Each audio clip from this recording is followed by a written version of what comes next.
다들 안녕하세요. 프로토 91회차 토신 정보방 환급 인증합니다. 당첨금은 세후 금액인 거 알고 계시죠? 다들 아시겠지만 한 경기 취소되어 당첨금이 반토막 났지만 그래도 당첨 모두 축하드리며 오늘 경기도 분석 시작해보겠습니다. 금일 첫 번째 경기 비아레알 대 마요르카 분석 시작해보겠습니다. 비아레알은 휴식기 이후 나선 첫 경기에서 라스팔마스에 완패했다. 파레오와 코메사나가 나선 중원이 예상외로 경기 주도권을 가져오지 못했고 에릭 바이 쪽에서 수비가 무너졌다. 선수들의 네임밸류로 보면 4위 경쟁을 해야 하는 팀인데 강등권에 가깝고 코파델레이에서는 하브리그 팀의 패에 족이 탈락했다. 유로파에서는 16강 직행에 성공하긴 했지만 땅에 떨어진 팀 분위기를 끌어올리기 위해서는 이번 라운드 승리가 간절하다. 마요르카는 최근 두 경기에서 승리를 따내지 못했다. 그러나 레알전 패배가 있었을 뿐 무리키가 부상으로 빠진 이후 나선 경기에서 1패도 당하지 않으며 착실하게 승점을 추가했다.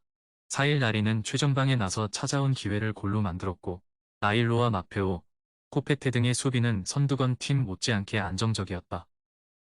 비아레알의 승리를 본다. 원정에서 연패를 당하며 하위권으로 추락했지만 그래도 홈에서는 그리 무기력한 경기력이 아니다.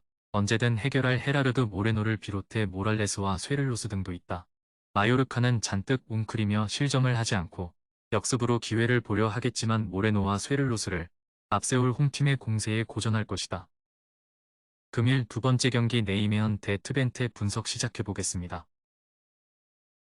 네이메언은 지난 라운드 경기에서 2위 팀인 페에노르트에 패하지 않았다. 원정에서 강팀을 상대로 확실하게 수비적으로 나선 것이 주요했다. 아약스 상대로 패하긴 했지만 페에노르트와 알크마르 등을 상대로는 승점을 따냈는데 강팀 상대로도 안정적인 경기를 하고 있다.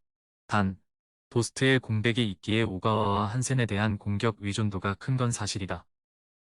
트벤테는 순위 경쟁 중이던 알크마르를 잡고 2위인 페에노르트와의 승점 차이를 3점으로 줄였다. 코벤이 전승을 질주하며 리그 우승의 3부 능선을 넘었다고 평가받는 에레디비지에 대해 2위를 정조준 중이다.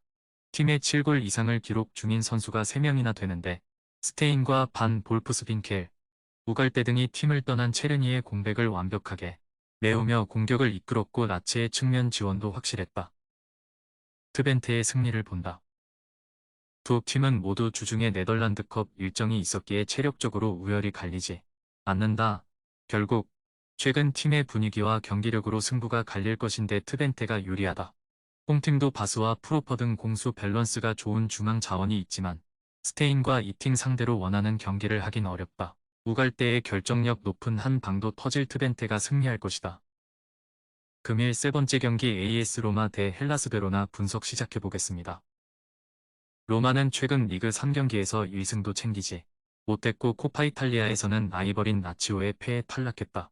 최근 2년간 컨퍼런스 리그 우승과 유로파 준우승 등 굵직한 성과를 냈는데 이번 시즌 부진으로 인해 무리뉴가 3년을 채우지 못하고 경질당하고 나서는 첫 경기다. 때문에 떨어진 팀 분위기를 끌어올리기 위해 선수들이 집중해서 경기에 나설 것이다. 베로나는 지난 라운드에서 엠폴리를 잡고 연패를 벗어났다. 그러나 최근 착실하게 승점을 따낸 홈과 달리 원정 부진으로 인해 강등권을 벗어나지 못했다. 그래도 레그나니와 도이그 등을 중심으로 한 수비 라인은 최근 안정을 찾았기에 하락세의 로마를 만나 승점을 노린다. 로마의 승리를 본다. 리그 부진을 벗어나기 위해 초반부터 공격에 기여를 올릴 텐데 루카쿠와 벨로티, 펠레그리니 등이 시종일관 상대를 공략하며 기회를 노릴 것이다. 수비 라인의 안정감은 있지만 두다의 징계 결장 속에 중원 대결에서 밀릴 베로나가 고전할 것으로 보인다. 금일 네 번째 경기 브렌트포드 대 노팅엄 분석 시작해보겠습니다.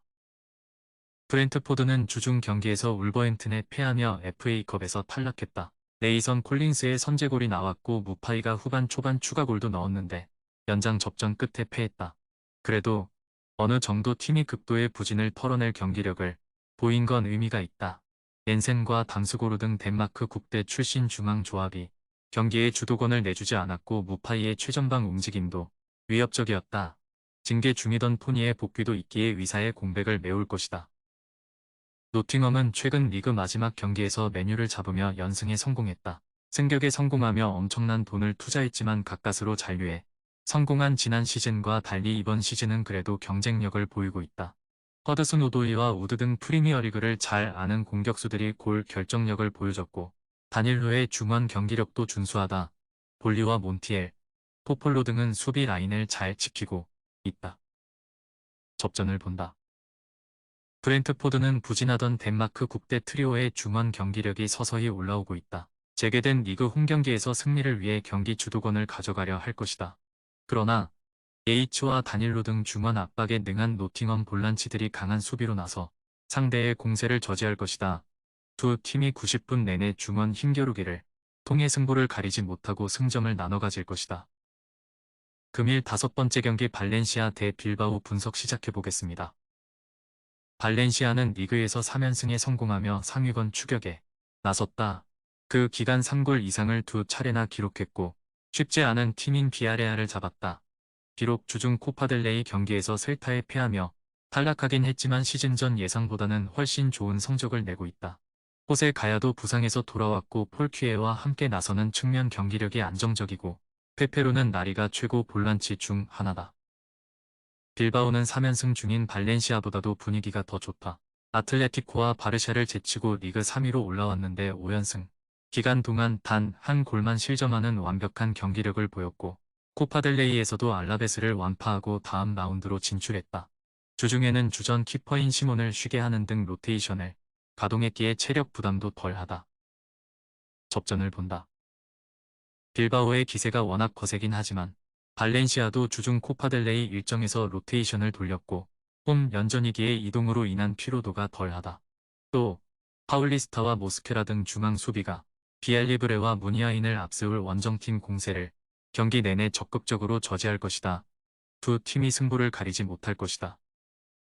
금일 6번째 경기 라이프치히 대 레버쿠젠 분석 시작해보겠습니다. 라이프치히는 지난 라운드 경기에서 프랑크푸르트의 덜미를 잡혔다. 하이다라가 대표팀에 합류하긴 했지만 그 외에는 이탈로 인한 전력 누수가 없었고 나폴리에서 영입한 엘마스까지 공격에 가담했는데 상대의 빗장 수비를 넘지 못했다. 그래도 부상을 당했던 선수들이 모두 돌아왔고 오펜다와 시몬스 등 유럽이 주목하는 젊은 재능이 질비하다. 레버쿠젠은 재개된 후반기 첫 경기에서도 승리하며 무패를 이어갔다. 스트라이커인 보니페이스와 수비진의 탑소바와 코스누를 비롯해 아들리 등 네이션스컵 참가로 인해 많은 선수가 빠져나가며 전력 누수가 컸는데 리그 1위 팀은 흔들리지 않았다. 팔라시오스와 자카, 호프만 등이 주먼을 압도했고 슈크도 서서히 컨디션을 끌어올리고 있다. 라이프치히의 승리를 본다. 레버쿠젠은 벤치에 비르츠와 타, 아미리 등이 있긴 하지만 슈크와 흘로잭이 해결하지 못할 경우 경기 흐름이 답답할 수 있다. 막강 레버쿠젠의 중원 상대로 슐라거와 바움가르트너, 올모 등이 밀리지 않을 것이고 시몬스가 상대 측면을 두들길 라이프치히가 상대에게 시즌 첫 패를 안길 것이다. 토신 최종 조합은 영상 아래 고정 댓글로 말 걸어주시면 토신정보방에서 무료로 공유해드립니다. 제발 손해보면서 토토하지 말고 다같이 웃으면서 즐겁게 베팅합시다. 함께 하실 분들은 부담 갖지 마시고 편하게 말 걸어주세요.